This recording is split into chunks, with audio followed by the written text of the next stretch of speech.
Hi everyone. Hello, good morning. Welcome to day 2. I feel like I'm like presenting a new iPhone, but it's just me. So enjoy. This is gonna be like pretty unusual for me. I was encouraged to kind of focus more on like my coordination ethos and like my style, and I'm not used to talking about myself so much. Usually when I do these advanced coordination panels, I'm like spotlighting like 300 other people. So I hope you guys like it. This is like very different from my norm, and I'm gonna be walking around a lot because I've been given free roam. So yeah, feel free to like just raise your hand if you have a question. There's a mic up here, but I can also repeat the question back into the mic for the recording. Like you can just stop me whenever. We're gonna be loosey-goosey. It's Saturday. We had a fun night last night, so yeah, let's go for it. So about me, I'm Avina. I use they, them pronouns. I've been dressing in J fashion for like over 15 years. It's wild to think about. That's over, it is about half my lifetime. So I do a really boring white-collar day job. When I'm not dressed like this, I spend weekends at Disney World, and you can follow my blog at coffee.com/Avina. I also have my Twitter and Instagram. It's just Avina_K for Twitter and _Avina_ for Instagram. I wish I had that like brand connectedness where I had the same username, but I do not. So here's just generally what to expect. I do this usually at my advanced coordination panels. I like to do like a really quick rundown into color theory, tips on pattern mixing, how to spot a good layering piece. I'll talk a little bit about my influences, and we'll also do some coordination exercises. So I think it'll be fun. And there's gonna be lots of pictures of me, so sorry if you don't like that. So here's my ethos, or the K in Avina-Kei. I think mixing colors in the same color family is okay. I don't believe in like making your pinks match. That's just not me. I wear white and ivory together. If that makes you mad, you might not want to watch this panel. So, sorry. I just generally believe that the only rule is the rule of thirds, and I'm gonna go into that later. And layer, a lot. I'm wearing a pants, a skirt, a jumper skirt, a collar, some socks. I'm wearing a lot, and I'm really sweaty up here, so that's the style. So we've got a colorway versus a color story. We always talk about colorways a lot in Lolita fashion. It usually just denotes like what color of a certain print you're wearing. And that's more or less the accurate definition for what a colorway is. But a color story is a palette of colors that kind of make a fashion statement or tell a story. So usually like one print series is using a color story. And I'll give you some examples now. We've got colorways on this is left, on the left. And that's generally what you think about. This is just like an angelic pretty Imai Kira print. The different colorways it came in pink, sax, lavender, and black. And then on the right, we've got a color story, which is basically they're pulling colors out of like a certain location to kind of evoke that location. So in this case, it's like this really cool, what looks like a Spanish courtyard. So they've pulled out all these beautiful like oranges for the color of the limestone, blue for the sky, and just some like really lovely like grays and lavenders to just kind of tie it all together. So that's a color story. The reason why I'm bringing this up is because I'm more about the color story. When I have something I think is really, really pretty that I'm looking at, I want to try and see if I have those colors in my wardrobe and then just like plop them together. And it's a really good way to find inspiration.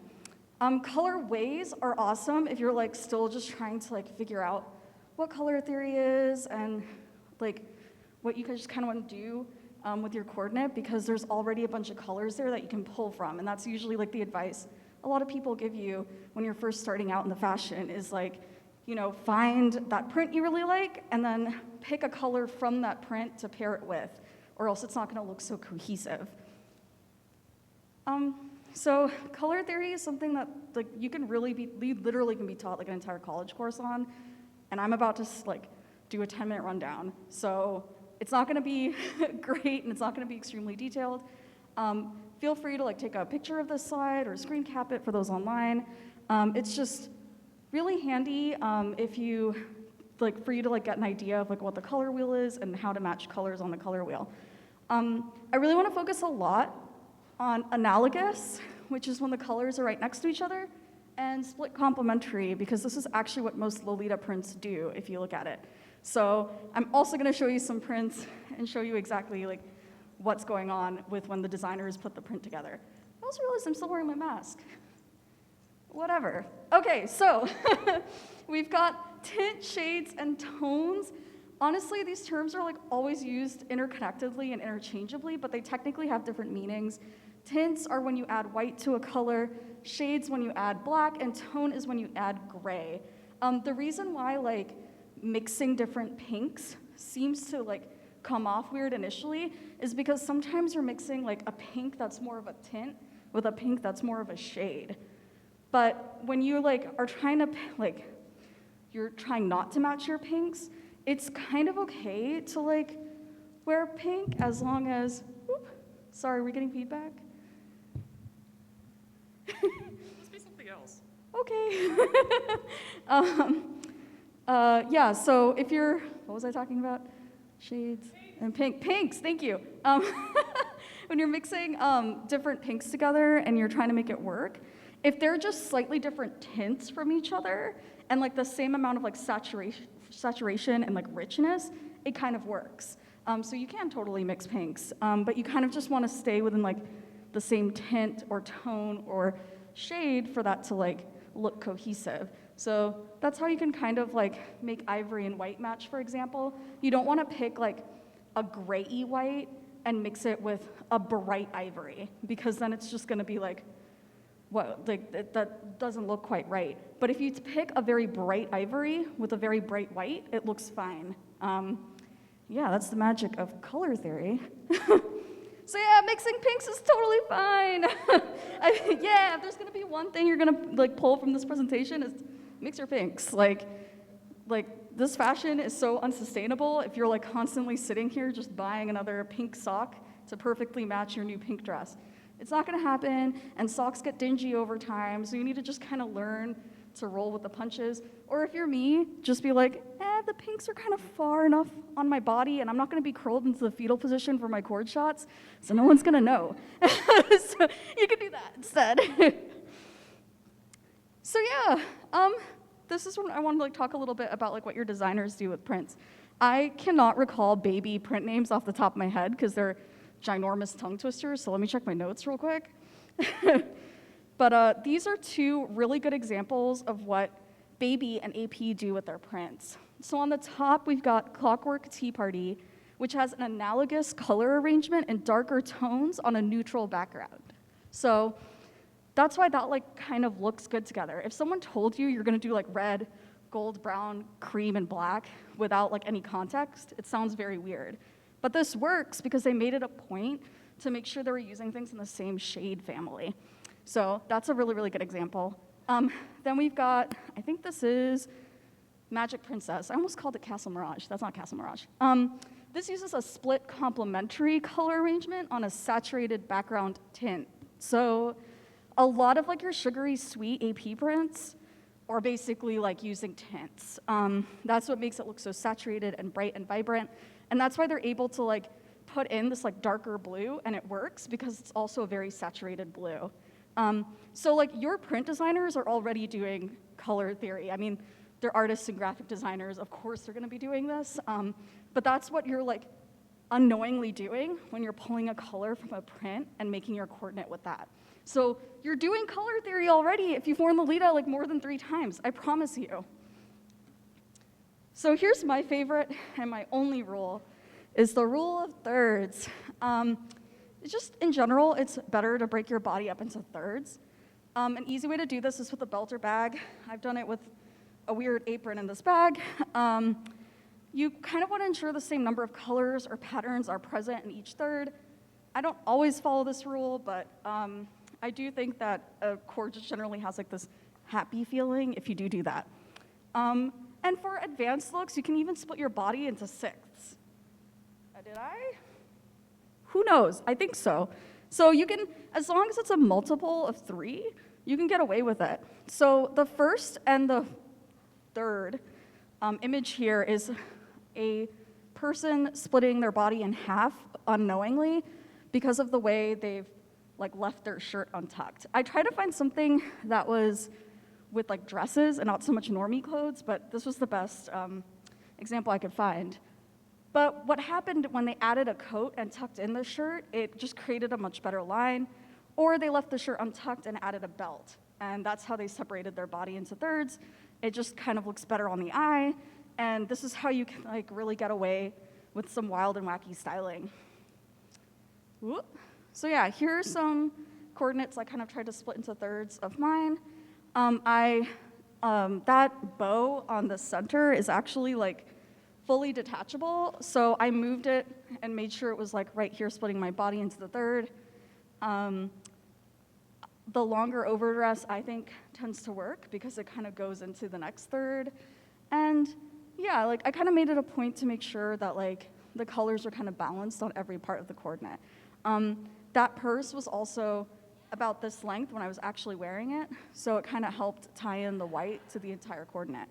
So that's like one example. I've got this here.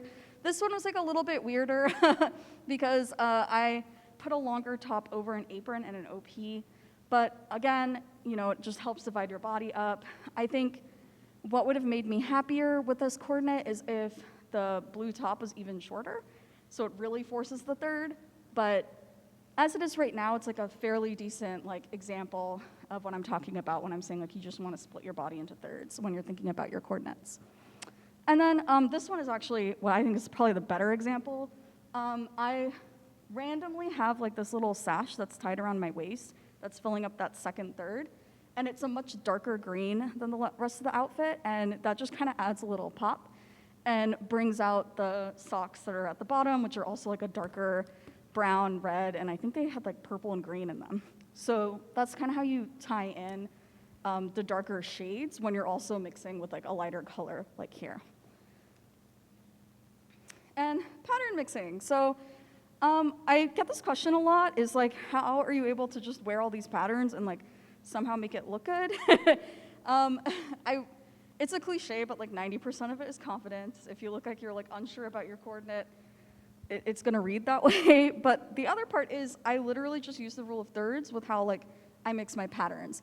So I really wanted like this punchy black and white like striped sock. So I paired it with, actually it was the other way around. I had the panda bag that I was making this entire coordinate around of. And I was like, but I'm wearing a bunch of red. So I was like, how do I like make this like panda bag fit in a little bit better with this coordinate? And I'm like, oh, black and white socks will like kind of really bring that oomph.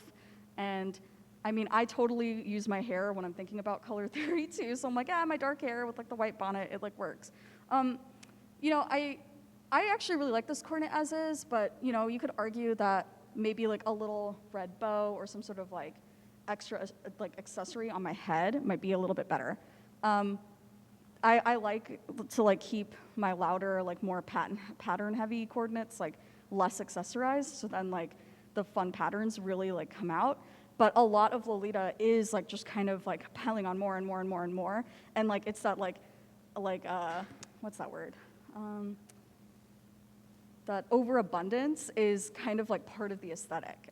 In my case, I just like it when I have a little bit less on my head, when I know I have like a lot of patterns going on.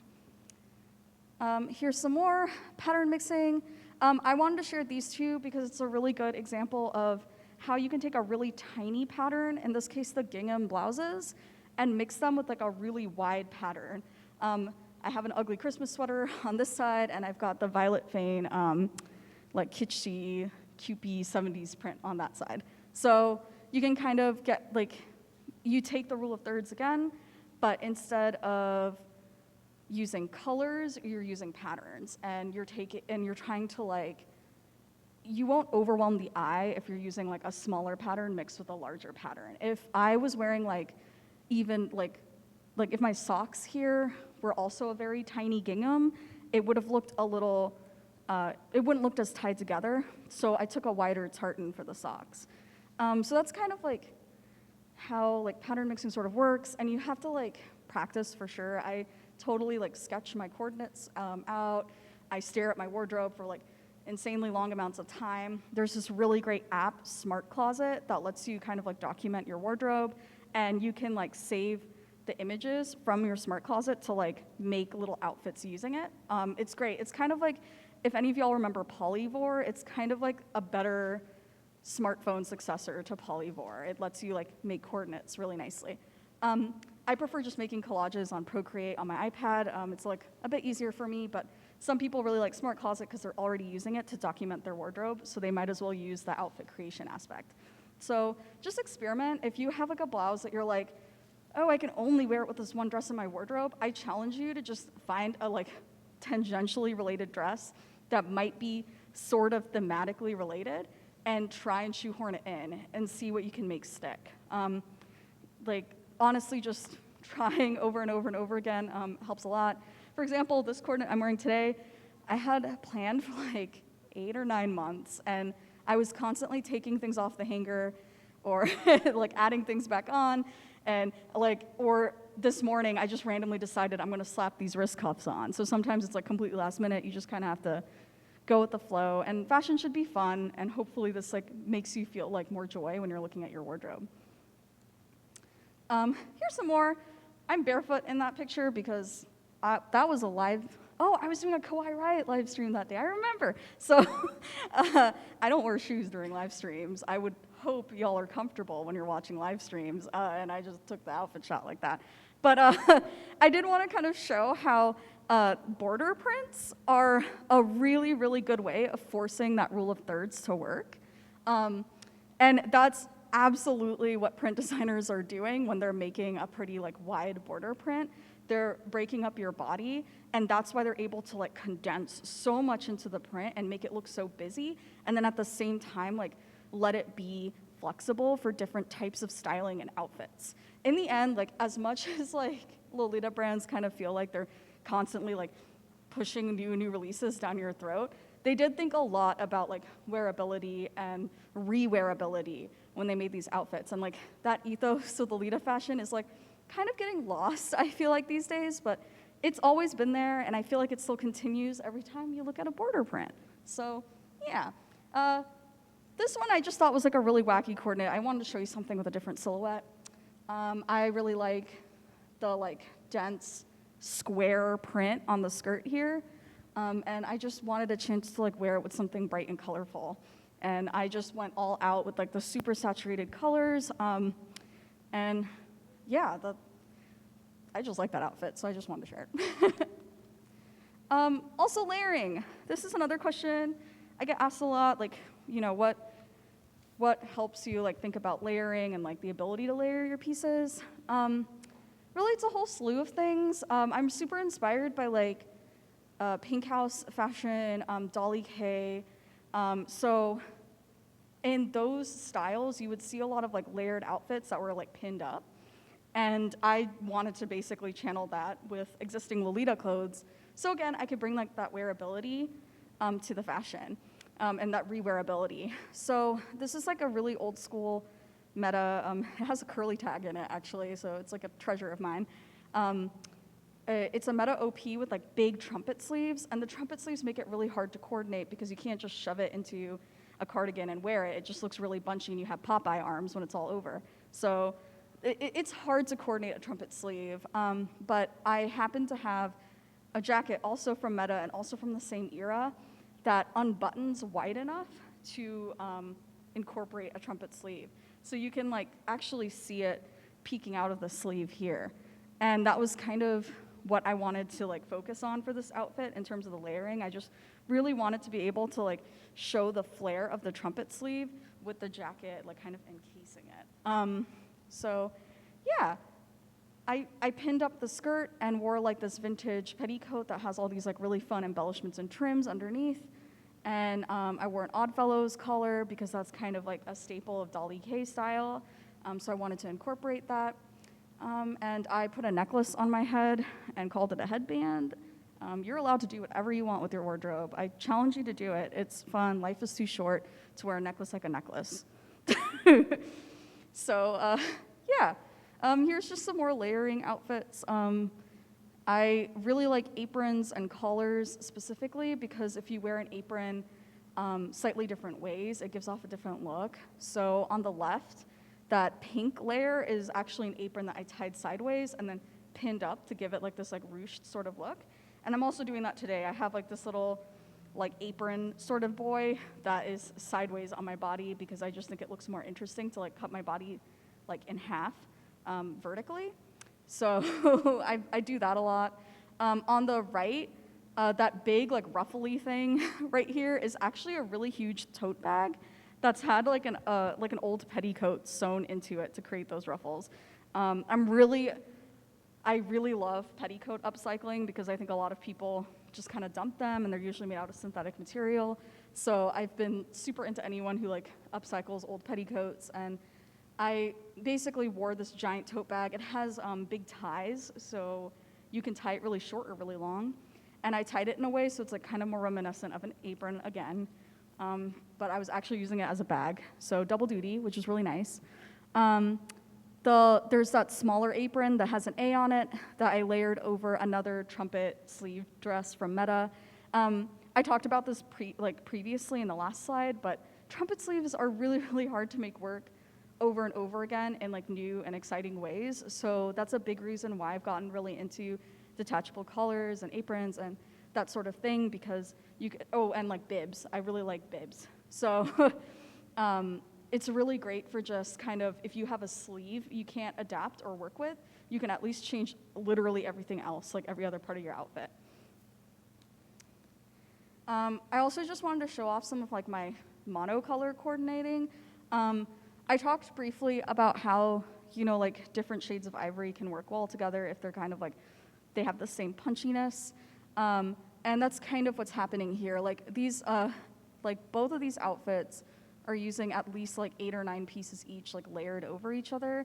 But because they're kind of using the same brightness of white, even if they aren't like perfectly matching and some might have a little bit more yellow than others, it works like okay. Because like, again, you're kind of just bringing it all together and it's all just from the same sort of family.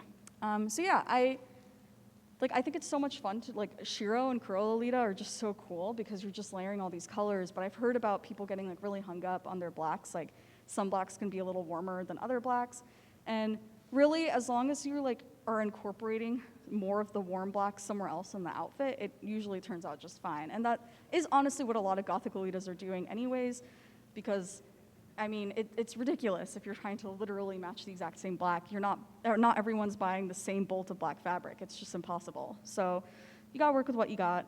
And I think these are two like pretty good examples of me working with what I had. I was like avoiding wearing things that were all from like the same set or from the same place. And I layered different overdresses to kind of like adapt the color of the item if I needed to. So like on the left, the outfit here, I'm wearing a really old Meta piece underneath, and even though I've like laundered it a bunch of times, the white never has quite returned to like the extremely bright white it probably used to be.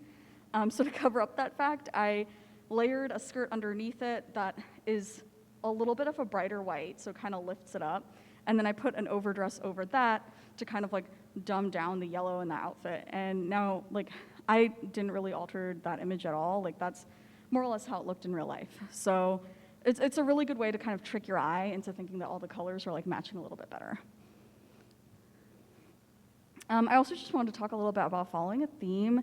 It's one of my like favorite parts of dressing up in the style. I basically, like, if you give me a theme, I get like really, really excited and I just try to go for it. And in this case, I try to do like an Animal Crossing themed coordinate.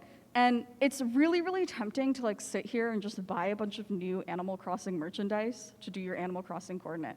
And even though I'm totally wearing a beret that has like little fruits on it, that is supposed to be like an Animal Crossing inspired outfit, I didn't need to like go out and buy a dress or like a larger item that tied in the theme together, because I saw that the color scheme of the new Nintendo Switches really matched this print very well. And I had a mint cardigan that already like, again, looked like the mint that's in the Nintendo Switch, and I paired them together. There is no mint in that print, but I tried to pair it with some mint socks to sort of bring the mint out, even though it doesn't exist and it's not in that print. So yeah, that's kind of what I ended up doing to like bring up this to bring this themed coordinate together.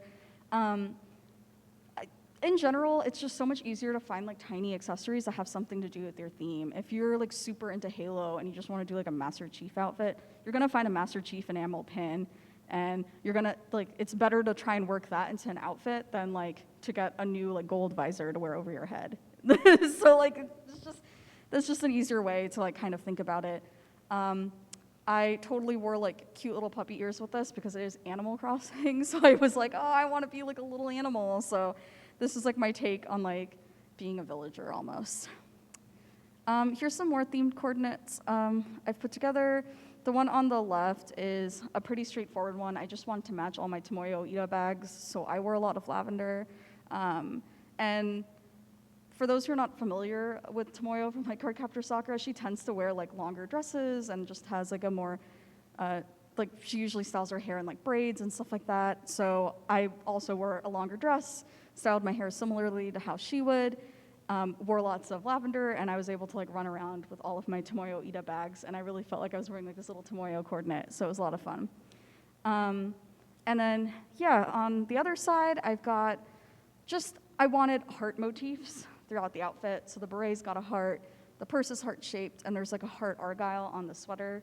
And even though I super love like the love core trend, but I was like, I don't wear enough like cherry red or pink, and I don't want to start buying new items to make that work.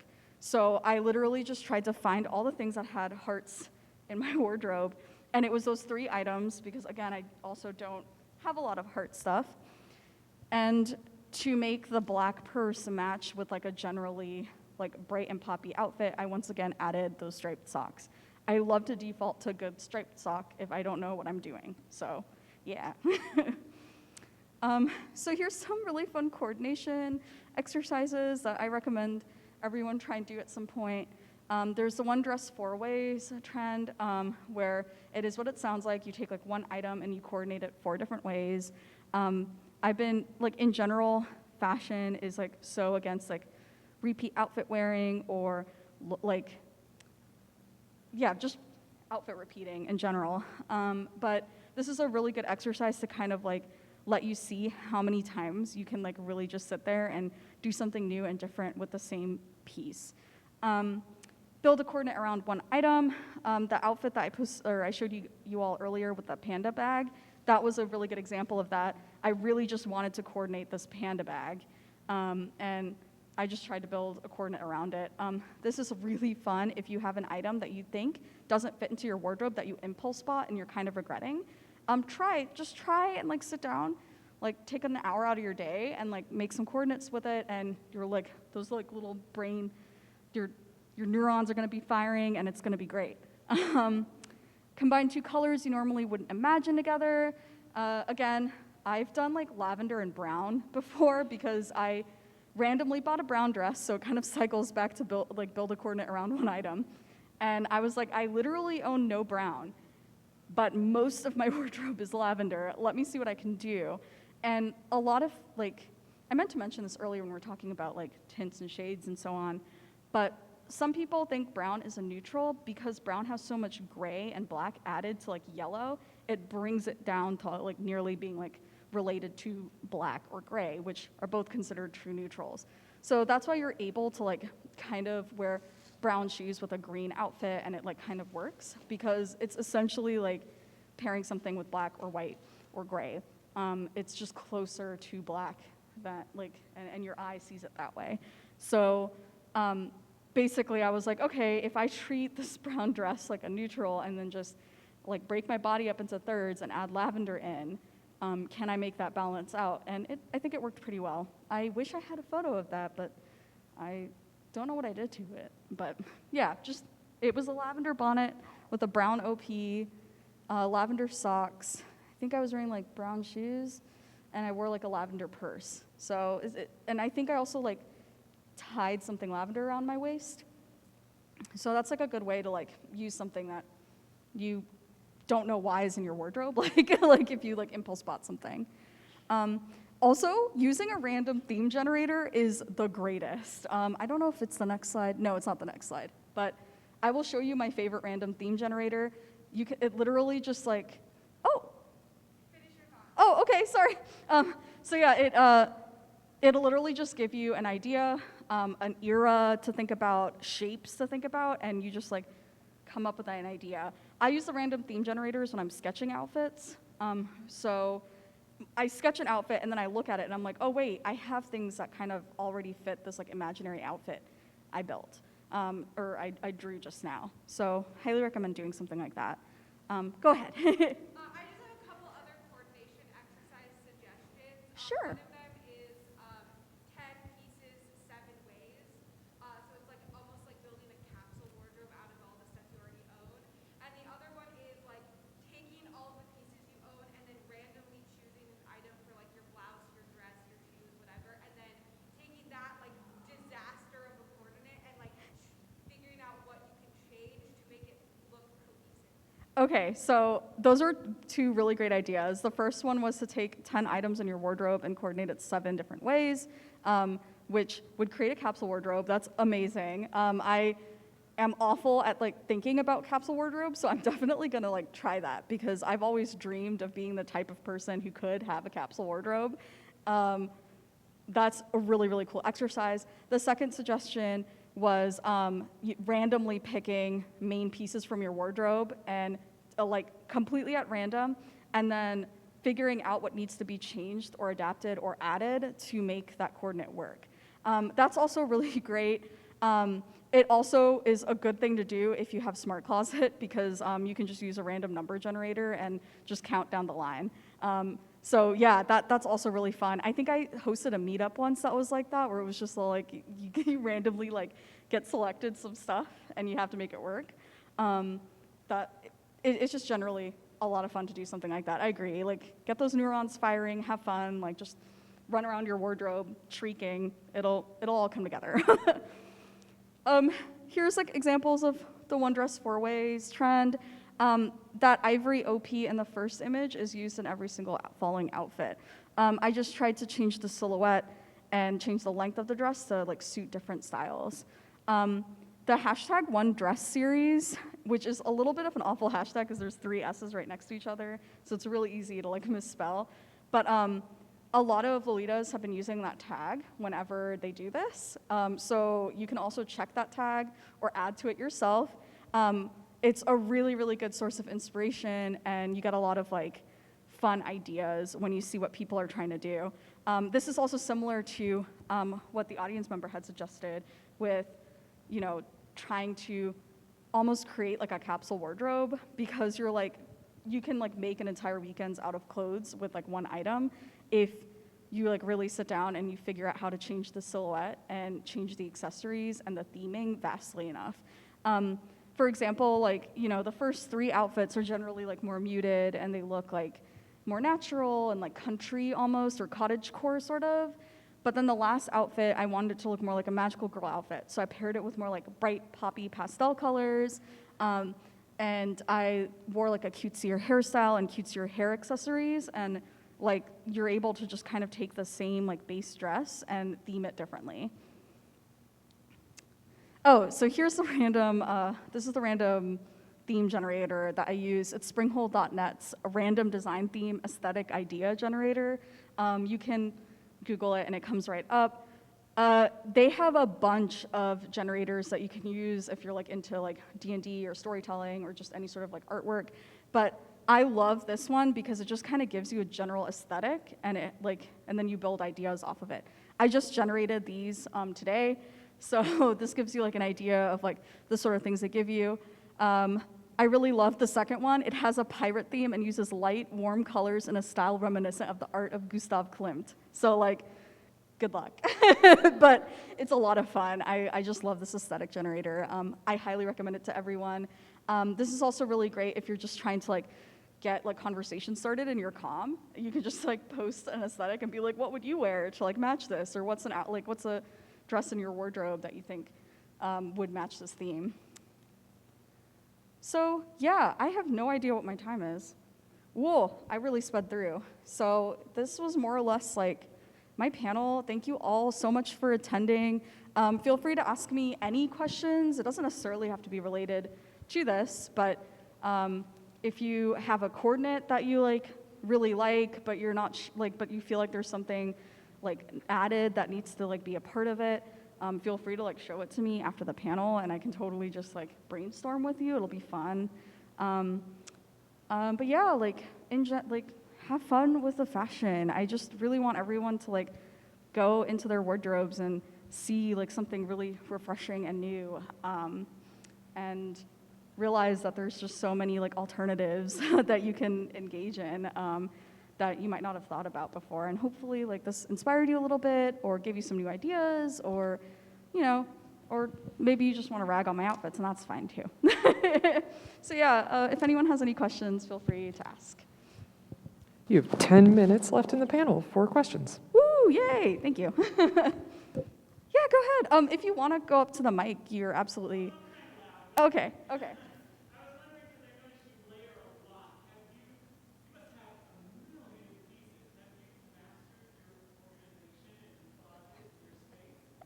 No! Okay, so the question was you must have a lot of things because you layer so much. Have you mastered your closet organization? When I had, in my old place, I felt like I had it down pretty pat. I had 2 double garment racks, and some built-in shelving, and I tried to put my longer dresses on the taller racks that were built into the wall, and then my rolling garment racks, since those honestly are not very tall at all, and they're kind of meant more for normie clothes. Most Lolita dresses almost start skating along the bottom when you use a garment rack. I tended to put my Lolita dresses on those and hiked it up as high as I could. And that's kind of, and I would definitely categorize by color, but not only color, but just general theme. So like I said, my longer dresses kind of found their own place, not only because of practicality, but because they tended to just kind of give off a different vibe. And I use space bags a lot, and I definitely cycle with the seasons. So I live somewhere really hot, so I essentially constantly have things in space bags that I only whip out when I'm traveling somewhere colder. But when autumn starts approaching, I actually get many mild weeks in a row, and I open up those space bags filled with sweaters that are tucked away somewhere, and kind of switch them out with my shorter sleeve tops that aren't getting as much wear, because a lot of my sweaters are itchy and I wear them over something long sleeved so you can't feel it. So I never reach for short sleeved shirts anymore, and that's how I kind of switch out my wardrobe, and that helps a little bit with just general packing or storage. I also have a misleadingly small number of shoes and bags. I try to add keychains or other accessories to kind of make my bag work with a coordinate. And as for shoes, I love shoe clips, and I just have a drawer filled with shoe clips, and that's how I make more more shoes work with my wardrobe rather than being overwhelmed by my sheer number of shoes. So or I get lots of squishy soft shoes that are really easy to store, like the ones I'm currently wearing. So that means I have 4 pairs of wooden platforms in different colors. Some are rocking horse shoes, some are not, because I just love wooden clog platform type things. I've got 2 pairs of sneakers, and I don't really have any flats anymore. I'm just not really a huge fan of how they look on me, so I just don't have a lot of flats. So that's another way I kind of deal with storage, is I just don't have a lot of those bulky items that you can't compress in some way. Because that's where you really start to get overwhelmed. I also don't have a lot of hats. I tend to stick with softer accessories because it gets overwhelming trying to figure out how to correctly store a structured headpiece. So I do kind of have I think about my storage when I purchase things from the get-go, because it does get really overwhelming really fast. I'm currently in an overwhelmed mode right now because I'm selling a bunch of my stuff, and I'm just there's this pile, a literal trash bag filled with clothes that I'm just sorting through and laundering before I list online. I'm in the middle of more piles of clothes that need to be properly unpacked because it finally got cold enough for sweaters. So right now I'm my storage is not something to be admired, but in my brain, I have ideas, and I've implemented them in the past. So hopefully that helped. Any other questions? I have 5 more minutes, more or less. So yeah, go ahead. The bib, the gingham one with the girl on it with the blonde hair that was in some of your outfit videos, where did you get that? Hold on, I'm gonna what? Because I actually put outfit rundowns on all of my images. So the question was like, where did I get this like wild anime girl bib? It's a little indie brand in Japan called Ojo-sama Magoko. And they had very limited releases. Like I bought this, I pre-ordered it through a shopping service, but I did see it come up secondhand on Mercari if you look up the same brand name.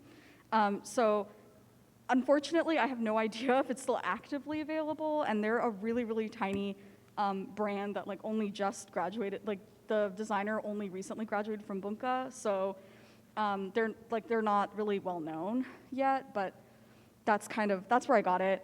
The best part about this bib is that it's laminated, so I've totally like eaten like soup in it and just wiped it, and it's like fully detachable. It's got snaps on the back, and underneath it's like a really cute gingham suspender with lace like edging it. So sometimes I've just worn it without the bib and just had like a cute suspender.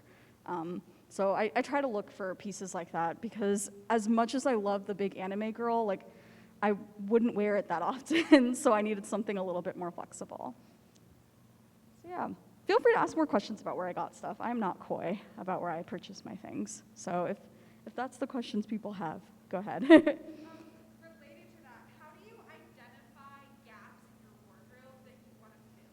Like, what is your process for saying, okay, I need, something for this area or this category or whatever? Okay, so the question was like, how do I fill up gaps in my wardrobe? Honestly, like I have been in the style for so long now, I haven't had gaps in a while. But I remember when I was first starting out, a lot of it was events like this that made me realize like what my gaps were. I'd gotten so used to, like I said, I live in a really hot climate, so I didn't have a coat for a really, really long time that could work with alternative fashion because I just didn't live someplace cold enough. And then when I was going to fly to KatsuCon, which is like a con up in DC, I was like, oh, I'm gonna freeze. So sometimes it's like out of sheer necessity, I notice those gaps in my wardrobe. Other times it's when I'm doing those coordination exercises. Like I'm so convinced that I can like turn a particular dress that I have into something that's very like Victorian maiden classic. And then I realize, oh, I don't have a lot of flower corsages or things to like really tie in that sort of like classical Lolita like look into this outfit. So then I have this idea to either make some or purchase some. So that's like kind of how I identify gaps. Generally, I also just try to like work with what I have.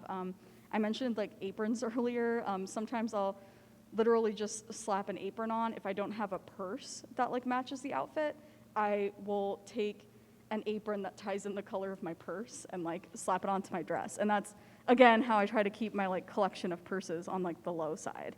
I just try to work with other accessories to bring the color in and not rely on my bag to do it. So yeah, I hope that's helpful. I'm not the best person to ask because it has been like so long since I've been in the style. I've kind of had my basics down for a while. But yeah, like it's usually just coming to my wardrobe with a fresh set of eyes and a new purpose. So looking at my wardrobe and thinking, it's cold outside, it makes me realize my gaps. So yeah. Any other questions? Y'all have been lovely. Thank you.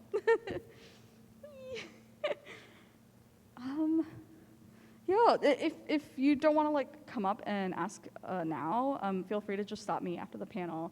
I guess I'm just going to go ahead and wrap up a little early. So if you have a question you just want to come up and ask me later, I'll just be hanging out here because I have a panel immediately after with my beloved Jade about building J fashion communities. So I'm really excited to do that panel with y'all too.